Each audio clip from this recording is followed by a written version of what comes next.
Thank you very much. More importantly, how are the children? Good. Amazing to see you.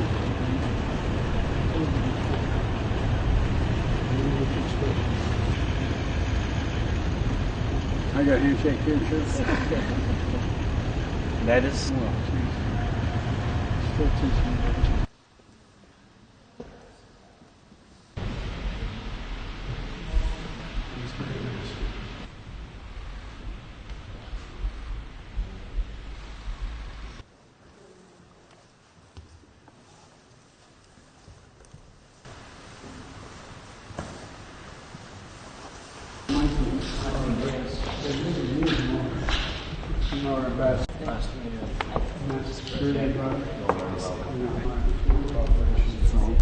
And she was without her.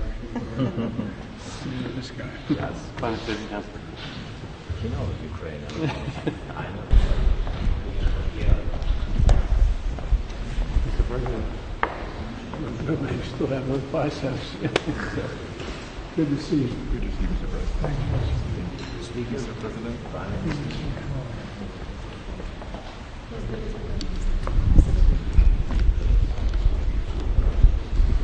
President, welcome to Ukraine. Good to be back. Mr. President, I'm trying to figure. They've asked me how many times I've been there. I had to count. 8 is my 8th time. Well, it's never enough. I'm looking for a passport.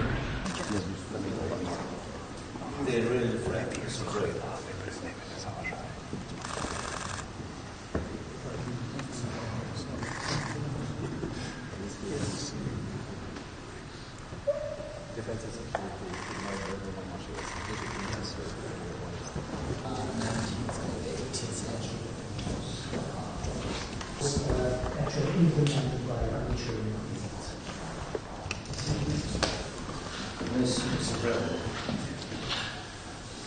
Thank you very much, press. Morning to everybody. Today we host President Biden. That is so important signal for us, and all we are proud of it.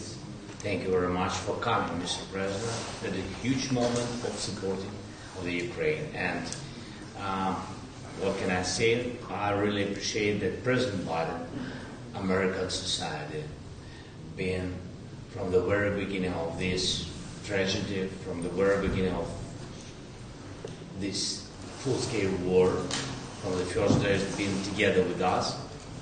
First phone call of supporting was from White House to Ukraine. And thank you for your leadership. Thanks bipartisan support. Thanks Congress. I think that is a historical moment for our country, and very important. Today we'll speak detailing about the situation on the battlefield. But I think almost we'll speak about people, about Ukrainians, about Americans. I think that is huge and so difficult period for societies, and what we have to do to stop the war, to have success in this war, to make Ukraine more stronger, and how to win this year. You're very welcome, Mr. President. Thank you so much. Thank you for having me. Presumptuous of me to say this, but I thought it was important that the President of the United States be here the day the attack began. Because as the President remember, I was warning the world that he was going to attack. I was certain of it. And I thought it was critical that there not be any doubt, none whatsoever, about U.S. support for Ukraine in their war against the brutal attack by Russia. It's good to be back in Kyiv. I was telling the President, one of my newer staff members on the flight from Washington into Poland asked me how many times I've been to Kyiv. And I had to stop and think. It's my 8th trip. And much has changed. Much of it bad with the invasion, but also the Ukrainian people have stepped up in a way that few people ever have in their defense, and have apparently and also embrace the notions of democracy. No longer discussions about whether or not certain privileged people have control.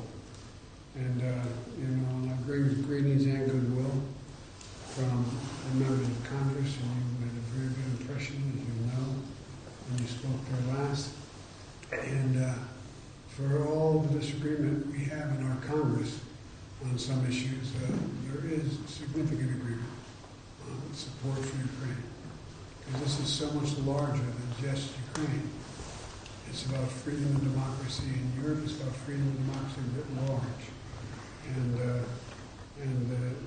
all the American people, I know that so many have been kept Ukrainian people, particularly the women and children, in their prayers, seeing what's happening. They can't fathom the idea of the shelling at night and the shelling of everything from orphanages to schools to the like. It's barbaric.